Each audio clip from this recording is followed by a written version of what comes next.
Nah, kita ke depan kita akan membentuk sebuah super tim. Super tim yang mana potensi-potensi itu kita gali terus. Tapi yang jelas kita udah selalu sampaikan kalau ada OPD-OPD yang ketika investasi masuk atau pengurusan apapun itu ada pungli, langsung saya ganti hari itu juga. Tambah juga investasi pasca disampaikannya akan dibangun sirkuit F1. Oh betul. Ya. Ini gimana sampai mana itu ceritanya? Sirkuit F1 itu? Insya Allah.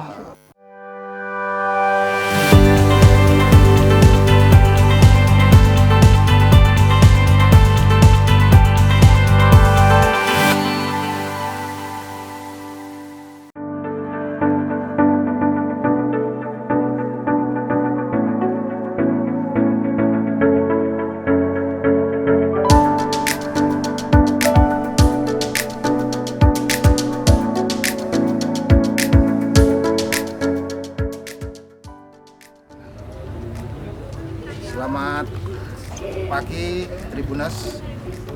Pagi ini kami bersama dengan Bupati Gadag termuda di Kepri, namanya Mas Robi Kurniawan. Ya.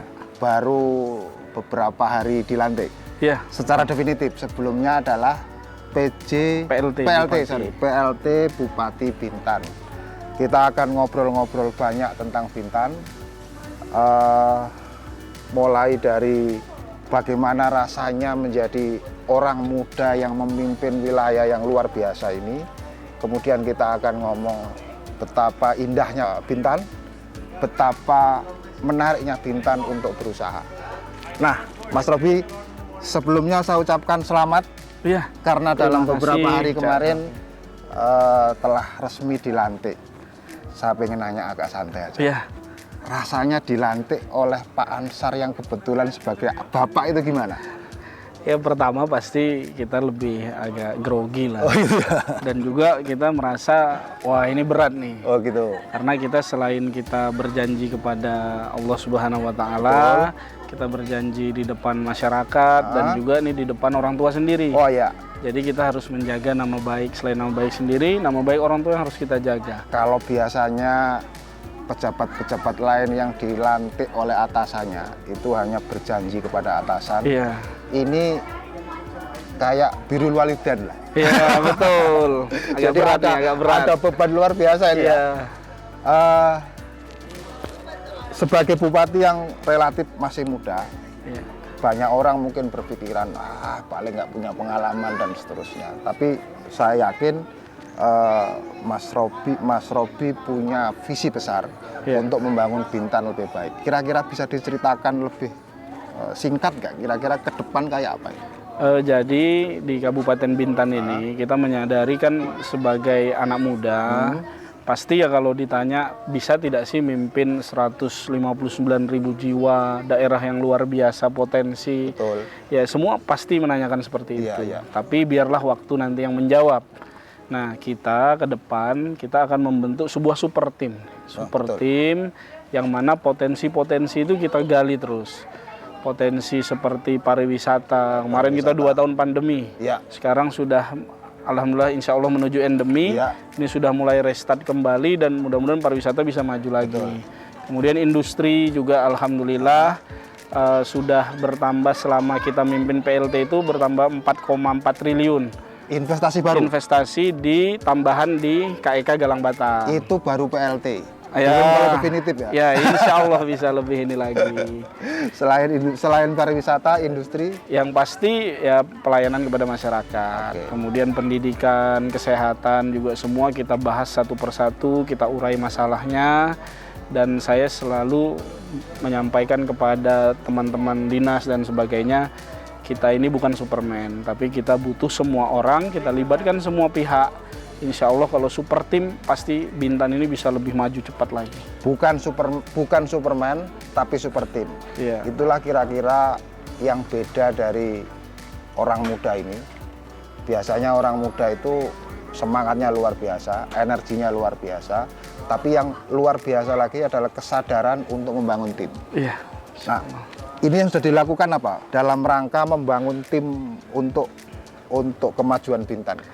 Ya, kita terus mengupayakan. Ya. Misalnya ada setiap permasalahan atau ada investor yang datang. Itu saya biasakan melibatkan FKPD, seluruh stakeholder. Yuk kita jamin bahwa ketika investasi datang ke Bintan ini aman. Betul. Tidak ada yang ganggu-ganggu, tidak ada yang mohon maaf misalnya ada menyatakan pungli atau diperhambat. Nah, makanya kita harus selalu berkoordinasi.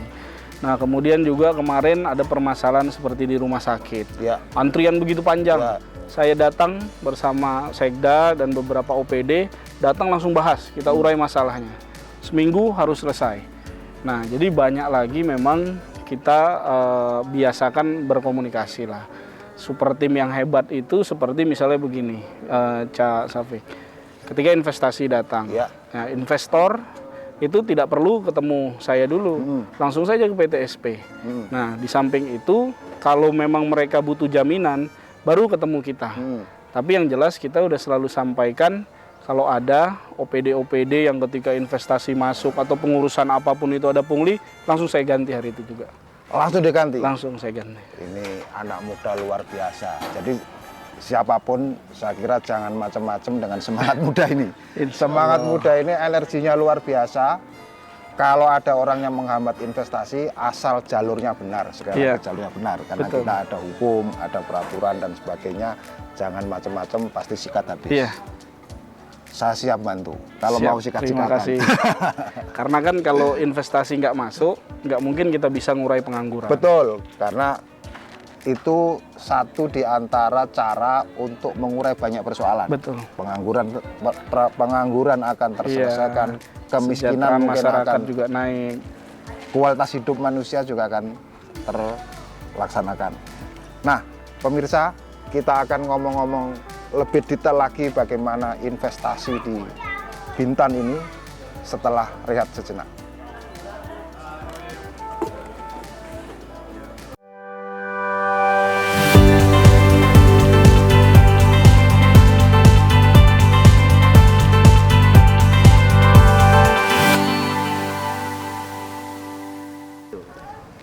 Kita akan lanjutkan ngobrol-ngobrol santai dengan Mas Bupati Ganteng ini, Mas Robi Kurniawan.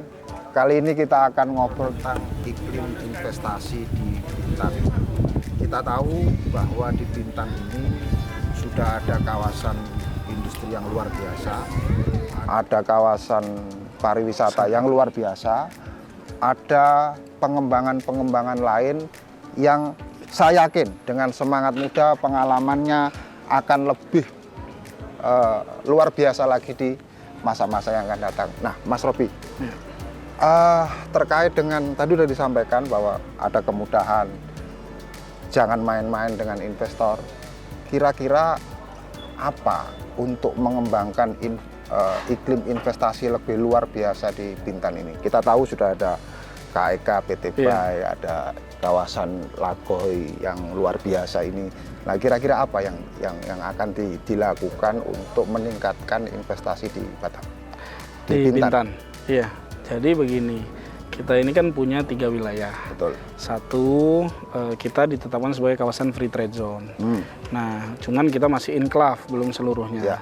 Kemudian ada kawasan pariwisata Lagoy, kawasan industri Lobam, dan kawasan ekonomi khusus Galang Batam. Betul. Nah, jadi kita kemarin beberapa kali juga sempat berdiskusi dengan pemerintah pusat bahwa kita ingin mendorong untuk demi mempercepat investasi di Kabupaten Bintan, kita minta FTZ secara menyeluruh. Seluruh Bintan? Seluruh Bintan. Bahkan mungkin sampai ke Ya Pinang bisa, mungkin? Pulau Bintan boleh. Nah, tapi paling nggak sebagai Bupati Bintan, Kabupaten Bintannya. Se-Kabupaten Bintan. Iya. Oke. Karena begini, kemarin kita beberapa kedatangan investor. Seperti kita kedatangan dari Port of Rotterdam. Oke. Nah, kemudian ini nanti insya Allah hari Minggu itu tim dari Norinco Group. Norinco Group dari China juga. Nah, jadi seperti kemarin Port of Rotterdam itu kita terkendala mereka butuh lahan 2.000 hektar. Nah, itu sebagian masuk kawasan FTZ, sebagian tidak masuk kawasan FTZ. Sementara kan kalau beda perlakuan pasti investor kan tidak mau, betul, ya. tidak mau masuk seperti itu. Nah, itu yang kita upayakan terus. Yang kedua kita Sebelum yang kedua, itu duitnya berapa yang dibawa oleh Rotterdam? rencananya tentunya. Mereka menyampaikan kalau itu dibuka, jadi pelabuhan bongkar muat termasuk terbesar di Asia, yaitu bisa menghasilkan ya miliaran US dollar. Gitu, karena mereka kan khusus di bidang memang pelabuhan bongkar muat itu besar. Nah, kemarin saya selalu berdiskusi dengan, karena FTZ ini kan di bawah naungan BP Bintan. Betul. Jadi kita selalu bersinergi juga dengan BP Bintan, dengan seluruh pihak pengelola kawasan, kemudian dengan seluruh FKPD, bahwa untuk menjaga iklim investasi di Kabupaten Bintan, ya kita semua harus bergerak bersama-sama. Jangan ada yang saling memberatkan. Upaya untuk menjadikan Bintan keseluruhan sebagai FTZ sudah sampai mana? Sudah sangat-sangat jauh. Sudah dari dulu zaman Pak Ansar Bupati, kemudian lanjut Pak Apri, sampai hari ini itu terus kita upayakan. Kalau hari ini sudah sampai mana? Kira-kira kalau kita sudah sebenarnya udah sampai tahap maksimal. Karena setiap waktu itu kunjungan Presiden ke Bintan, kita sampaikan juga minta FTZ menyeluruh. Menko Perekonomian sering ke Bintan, FTZ menyeluruh juga kita sampaikan. Jadi kita masih menunggu dan kita terus ke pusat lah untuk mendorong itu. Respon pusat selama ini bagaimana? Respon pusat jawabannya ya kita akan usahakan, tapi memang ada regulasi-regulasi mungkin yang harus dirubah, seperti kalau ini menyeluruh otomatis mereka juga harus menyiapkan anggaran tambahan. Nah, kayak misalnya BP Batam kan menyeluruh tuh. Nah, jadi anggarannya kan besar.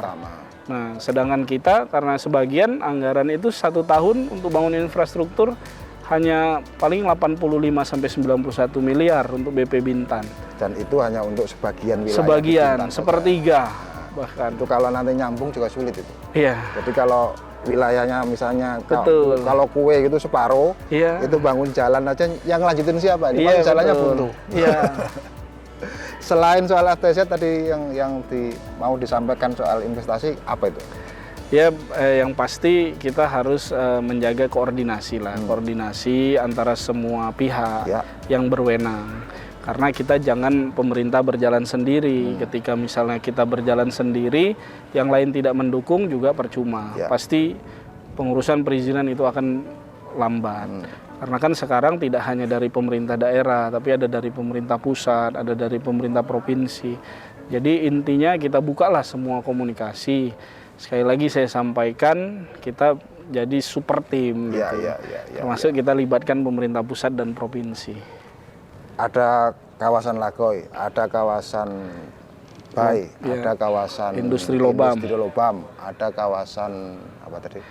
FTZ. Kalau yang di Industri Lobam, ini perkembangannya kayak apa, Mas?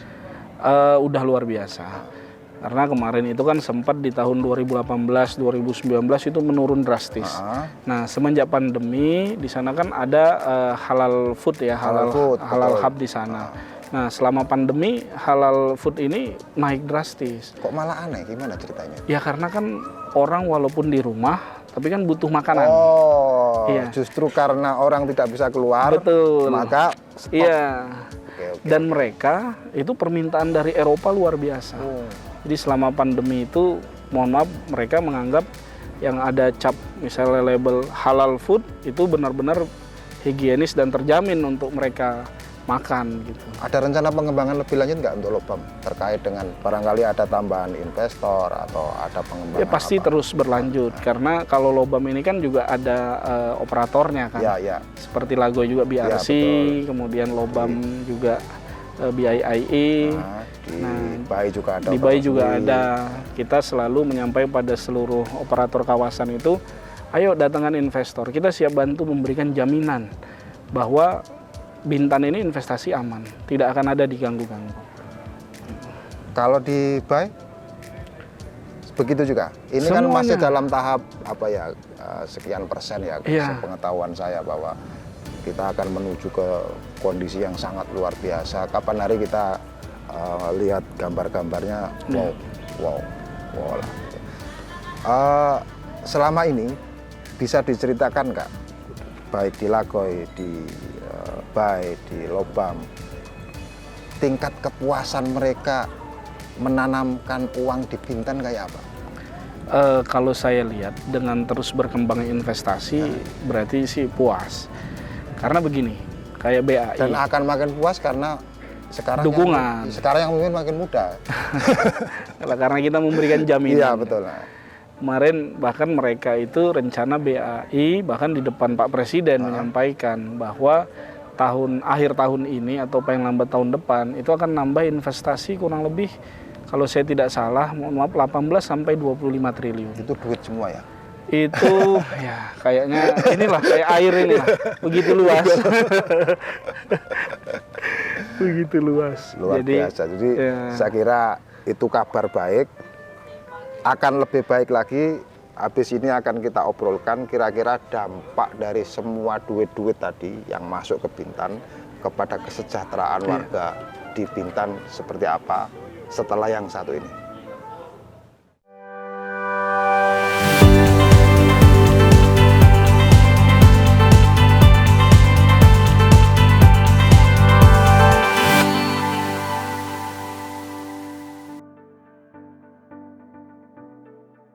Tribunas, tadi udah diceritakan begitu panjang lebar tentang betapa besarnya duit yang masuk ke Bintan.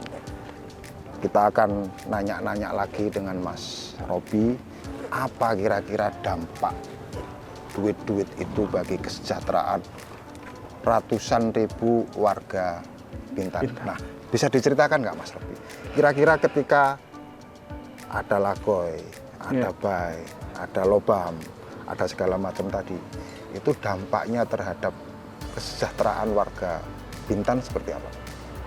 Ya, alhamdulillah itu juga sudah memberikan dampak. Memang harus lebih kita maksimalkan. Makanya kami pada tahun ini benar-benar fokus untuk peningkatan SDM, SDM masyarakat Bintan, terkhusus anak-anak mudanya. Jadi apa yang kita buat itu bahwa saya katakan carilah apa sih yang mereka butuhkan. Jadi ketika selesai mungkin pelatihan atau selesaikan di Politeknik, benar-benar langsung apa yang dibutuhkan. Jadi bukan tidak lagi kita bebaskan untuk memilih jurusan, memilih apa sebagainya. Saya minta Disnaker datang misalnya ke BAI. Apa sih yang mereka butuhkan? Ketika investasi bertambah, apa sih yang mereka butuhkan? Nah, itu disampaikan. Saya bilang, oke, buka pelatihannya. Kalau perlu kita minta CSR dari perusahaannya untuk menyekolahkan anak-anak kita di Politeknik. Nah, akhir tahun juga rencana Politeknik di BAI itu mau dibangun. Nah, itu juga nanti bisa sesuai dengan kebutuhan di sana. Begitu juga dengan di Lobam, juga sesuai dengan kebutuhan mereka. Begitu juga di Lagoy, mereka punya Politeknik Bintan Cakrawala. Jadi memang di bidang hospitality management lah, di bidang pariwisata. Nah, itu ada beasiswa juga untuk anak-anak kita. Itu keluar apa untuk yang di Bintan?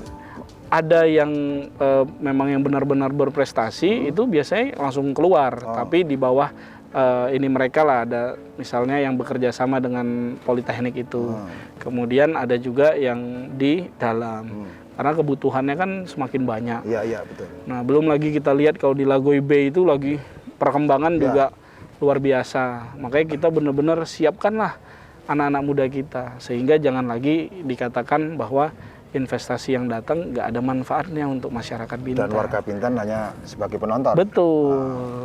Nah, selama ini tadi saya kira keren bagaimana kemudian contoh misalnya ada Politeknik pelatihan ketika Lagoy butuh orang yang ahli di hospitality, dilatih dan seterusnya.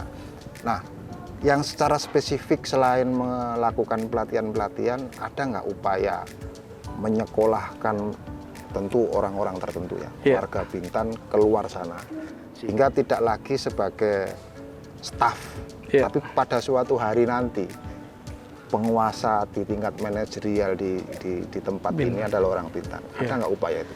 Ada, yang pasti saat ini kita memang ada beasiswa untuk saudara-saudara kita, anak-anak yang mohon maaf yang kurang mampu. Nah, tapi nanti mulai tahun depan kita mau coba juga beasiswa untuk yang berprestasi. Nah, untuk kuliah ya? Untuk kuliah ataupun yang langsung skill lah. Saya seperti itu. Nah, kemudian kita juga ada berencana untuk merekrut di pulau-pulau nih, seperti untuk dokter. Nah, dulu kan pas zaman Pak Ansar juga sudah berjalan. Nah, itu sempat tidak berjalan. Nah, ini kita mau jalankan kembali seperti dokter, sehingga harapan kita ketika mereka lulus ya pulanglah ke daerahnya masing-masing, ke kampungnya masing-masing, bangun kampungnya. Nah, kemudian juga saya sekarang lagi mulai rajin turun ke sekolah-sekolah. Bahkan walaupun SMA itu wewenang provinsi, kita turun juga ke SMA. Kita sampaikan bahwa berikan motivasi lah. Tidak hanya, jangan hanya anak-anak kita ini berpikir lulus jadi ASN, lulus jadi honor di kantor gitu. Nah, kita harus benar-benar membuat luar biasa lah persiapan ini. Nah, alhamdulillah mereka juga menunjukkan semangat yang luar biasa. Kita pemerintah ya tinggal siapkan wadahnya. Iya, betul. Pemerintah kan katalisator, mendorong, memberi semangat. Ada nggak Mas Robi data misalnya sekian persen pekerja di sejumlah kawasan tadi, di Lagoy, di Bay, di Lobang dan seterusnya, yang warga penduduk asli Bintan berapa persen? Kalau di Lagoy itu menurut saya lebih dari 90%. 90%? Iya. Karena rata-rata kan banyak orang yang di sekitar Lagoy sini. Nah, kemudian kalau di Galang Batang itu juga baru kayak di angka 40% lah sampai 50%. Karena tahap pengembangan dan memang butuh skill tertentu. Betul, makanya kita bilang ya udah buat pelatihan sesuai dengan apa yang dibutuhkan. Untuk meningkatkan dari 40 ke 50 ke 60 betul. Dan seterusnya. Kan jangan hanya misalnya anak-anak Bintan yang bekerja sebagai, mohon maaf, misalnya tukang sapu atau security, tapi kita mau kan benar-benar yang punya skill seperti itu. Skill up lah. Iya. Kalau selain tenaga kerja, dampak tidak langsung terhadap kesejahteraan warga di sekitar kayak Mas, misalnya kayak Lagoy di sini, kemudian ini ada tumbuh industri kecil segala macam, muncul nggak itu dampak itu? Kalau di sekitarnya sih muncul, karena juga beberapa saya lihat memang mereka juga ada CSR untuk peningkatan UMKM. Seperti Lagoy ada namanya Bintan Bekarya. Nah, Bintan Bekarya itu di dalam kecamatan Teluk Sebung ini itu diberdayakan, UMKM-nya peningkatan. Bahwa kemarin juga kedatangan Dubes Singapura beserta seluruh teman-teman cycling dari Singapura. Itu teman-teman Bintan Bekarya ini dilibatkan, disupport lah untuk mereka peningkatan produksi dan sebagainya.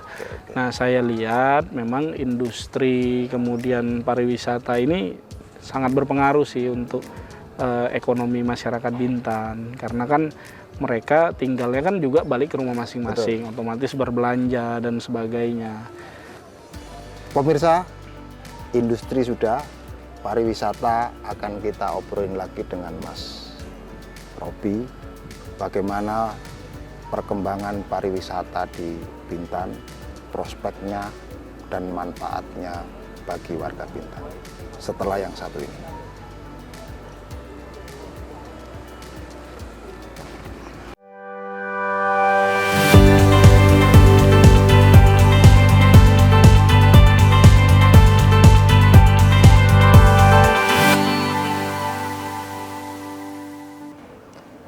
Pemirsa, setelah kita banyak ngobrol soal investasi, kita akan melihat keindahan Bintan. Tapi karena udah capek kita berdiri jalan, kita mau duduk sebentar lah.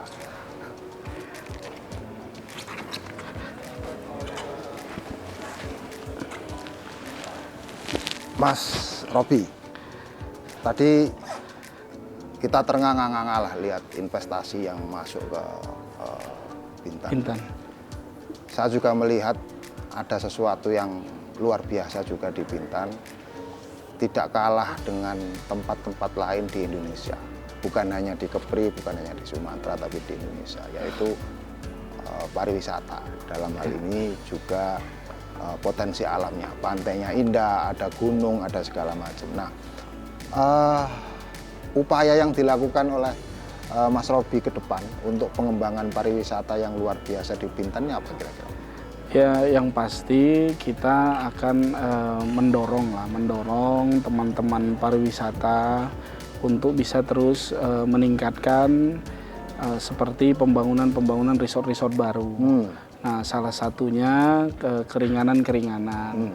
Seperti misalnya kemarin di akhir tahun lalu itu kita berikan seperti insentif, denda-denda pajak itu dan sebagainya. Nah, itu juga cukup senang. Itu banyak 38 miliar bayar. Itu yang dihapus? Itu yang bukan, yang dibayarkan. Oh, yang dibayarkan. Jadi yang dihapusnya itu sekitaran 12 miliar, total 50 miliar. 12 miliar itu ya banyak juga itu, Ya, satu lautan kira-kira kalau dijejer ya. Cuman kan kita harus ada sesuatu yang beda gitu. Jadi ketika mereka ini kan grup internasional, pasti bercerita dengan investor-investor lain. Nah, kemudian kita juga selalu mensupport misalnya kegiatan-kegiatan apa sih internasional yang seperti misalnya Tour de Bintan. Oh ya, yang 2 hari apa 3 hari lagi ya? Ya, tanggal 14 sampai 16. Nah, itu kita dorong, maksudnya kita dukung seluruh pihak, kita bantu sama-sama mensukseskan penyelenggaraan Tour de Bintan ini. Kita punya 10 event internasional. Selama 1 tahun? Selama 1 tahun. 10 event internasional, ditambah lagi event-event lokal, banyak juga. Nah, kemudian kita coba sekarang ini sedikit menarik lah, ini mulai bertambah juga investasi pasca disampaikannya akan dibangun sirkuit F1. Oh betul. Ya. Ini gimana, sampai mana itu ceritanya? Sirkuit F1 itu? Insya Allah kita saksikan, kita tunggu waktu sebentar lagi mulai proses pembangunan. Jangan lama-lama, soalnya kalau nonton F1 ke Singapura kan kejauhan kan? Jadi targetnya itu di 2024 atau 2025 paling lambat udah race pertama. Udah mengaspal? Udah mengaspal. Ya, jadi para turis tidak perlu jauh-jauh ke Singapura, tidak perlu jauh-jauh ke Monaco. Kita cukup datang ke Bintan untuk menyaksikan F1. Ya. Generasi Schumacher bisa datang ke Bintan. Dan juga di Bintan ini banyak seperti kita katakan hidden games-nya lah. Misalnya contoh, kan nggak ada di Indonesia ini punya kolam renang air asin hampir 1,5 km. Ini 1,2 km. Ini itu 1,2 km panjangnya. Itu yang kuat renang siapa, Mas? Saya kuat tapi pakai mesin. Ini inilah permainan-permainan. Nah, ini kita di Treasure Bay Bintan. Kemudian kita punya juga pariwisata yang lokal, misalnya medium, seperti di kawasan Trikora. Itu juga luar biasa. Kemudian kita punya kampung otak-otak. Ya, betul. Nah, itu juga luar biasa. Sekarang turis yang datang udah banyak berkunjung ke situ. Nah, sampai terakhir kita berencana di tahun ini kita bangun rumah UMKM. Jangan lupa kopi Kijang. Nah, ya kopi Hawa ya. Kopi Hawa. Ya, pasti kalau itu. Ya. Nah, tinggal nanti kalau itu sudah berdiri, kita buat peraturan daerahnya bahwa seluruh turis asing yang datang wajib singgah di situ untuk membeli oleh-oleh dan sebagainya. Nah, tapi bisa juga begini, ketika masuk terminal cukup scan barcode. Scan barcode langsung keluar seluruh produk UMKM kita. Kemudian tinggal klik pesan sebelum turis pulang, barang sudah sampai di penginapannya. Jadi bisa juga nggak mengunjungi rumah UMKM tapi cukup barcode. Jadi inilah inovasi-inovasi yang kita dukung sehingga mudah-mudahan ini dapat menarik investasi di bidang pariwisata. Saya lihat pengembangan wisata di Bintan ini tentu selain yang middle ya. Yang kelas up luar biasa menurut saya. Seperti yang kita sekarang ada di Natra ya. Satu di antara resort di kawasan Lagoy, ini Natra. Ada banyak resort lagi. Dan pasti mahal. Karena mahal pasti pasarnya adalah pasar luar negeri. Dan kalau melihat jumlah investasi yang ditanam oleh para pemilik duit di Bintan dengan duit segitu gedenya, Ini respon wisatawan ke Bintan luar biasa berarti. Luar biasa. Ya, ada data nggak 1 tahun? Jadi, jangan bilang saat pandemi, kalau pandemi diabaikan aja lah. Iya, oke. Jadi sebelum pandemi itu kurang lebih hampir 1.200.000. 1 tahun. 1 tahun. Itu khusus turis asing. Ya. Jadi yang masuk dari pintu BBT. Itu belum dihitung pintu lokal. Nah, setelah kita lakukan travel bubble dimulai Januari kemarin sampai Agustus itu sudah sampai 205.000 turis.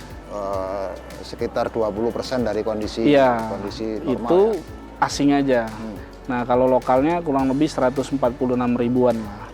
Nah, kita tuh yakin dan percaya Bintan ini, jadi kita selalu katakan Bintan is the window of Indonesia. Betul. Nah, jadi sebagai jendelanya, Karena sebagai jendela dari Indonesia, posisi strategis berhadapan dengan sejumlah negara di dan banyak yang merindukan. Tinggal satu lagi PR kita pemerintah itu tinggal membebaskan visa on arrival itu. Oke. Jadi kalau VOA itu dibebaskan itu berkali-kali lipat masuk turis. Moga-moga setelah Pak Jokowi kemarin agak meninggi ada manfaatnya. Iya, insya Allah. Mas Robi, selain soal investasi, kondisi dan sebagainya, tadi disebutkan ada berapa? 9 event internasional. 10 event internasional dalam setahun. Itu yang paling gede apa, Mas? Kita punya Tour de Bintan yang 2 hari lagi akan berlangsung. Kemudian kita punya Metamen. Metamen itu apa? Metamen itu dia lari, kemudian berenang, kemudian naik sepeda. Kayak triathlon gitu ya? Iya. Kemudian kita punya Bintan Triathlon. Oh, beda lagi? Beda. Metamen itu ada yang beda, tapi cuma saya agak lupa. Bintan Triathlon. Kemudian ada Ironman. Itu apa itu? Ironman itu sama juga berenang, kemudian lari. Cuman durasinya lah mungkin yang berbeda. Nah, kemudian kita punya Bintan Kite Surfing. Bintan International Kite Surfing kalau saya tidak salah namanya. Ada di sini ada spot untuk surfing? Itu di Agro, di kawasan Trikora sana. Ombaknya oke? Oke. Dan itu sudah berjalan 5-6 tahun berturut-turut. Jadi nggak perlu jauh-jauh ke Bali, nggak perlu jauh-jauh ke Banyuwangi. Di Bintan semuanya di Bintan ada. Oke. Selain itu? Kemudian kita punya Sastra Internasional Gunung Bintang juga. Itu pesertanya. Kawan-kawan saya di Jawa sana seringkali bicara soal itu. Betul. Nah, kemudian ada Durian Mountain and Trekking Party, Mountain Trekking and Durian Party. Jadi naik Gunung Bintan, turun, pulang dapat durian, makan durian. Itu kapan itu? Biasanya pas musim durian, bulan-bulan Juli atau Agustus. Wah, saya telat ini berarti. Nah, tahun depan lah. Seharusnya kesininya bulan Juli. Seharusnya Cak datang tahun depan, dari Januari sampai Desember udah tinggal di Bintan, karena eventnya setiap bulan. Siap, saya akan coba cari kos-kosan di Bintan. Luar biasa. Jadi selain tempat-tempat yang eksotik di Bintan, ada resort yang luar biasa. Dan saya baru tahu kali ini ternyata di sini ada tempat surfing. Bayangan saya Bintan itu ya sekedar pantai landai, kita main pasir, beristirahat di resort-resort yang luar biasa indahnya. Bayangan saya hanya itu, ternyata ada surfing. Dan ini belum banyak yang tahu loh, Mas. Iya, tapi itu biasanya ada bulan-bulannya. Oke, meskipun tingkat level gelombangnya juga tidak. Tapi untuk surfing lah saya kira layak ya. Iya. Itu tadi beberapa hal yang sudah kita bicarakan tentang pariwisata. Sebelumnya kita sudah diskusi, sudah ngobrol tentang investasi. Dan yang paling depan tadi kita bicara bagaimana rasanya menjadi bupati muda yang dilantik oleh bapaknya sendiri. Jadi apa yang dilakukan oleh Mas Robi di Bintan ini tidak sekedar baktinya pada negara, baktinya kepada Tuhan, tapi juga baktinya kepada orang tua. Lengkap memang, lengkap. Sebelum kita akhiri mungkin ada yang perlu disampaikan oleh Mas Robi, silakan. Iya, jadi memang Bintan ini pasti di luar sana banyak yang menceritakan tentang Bintan. Bintan itu ada ini, Bintan itu ada ini.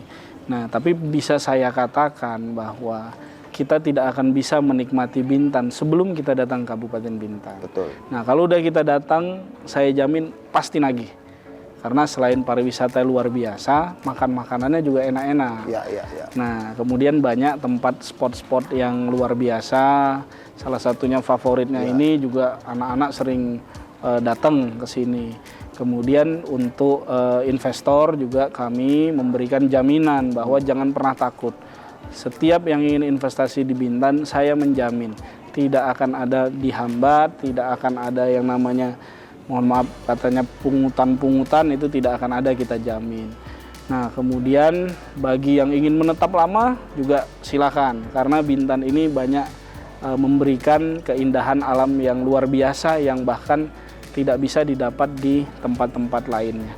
Jadi mari kita berkunjung ke Bintan, dan insya Allah Bintan akan memberikan pelayanan yang maksimal karena masyarakatnya juga masyarakat yang sangat ramah dan santun ketika kedatangan tamu dan sebagainya. Mungkin itu dari kami.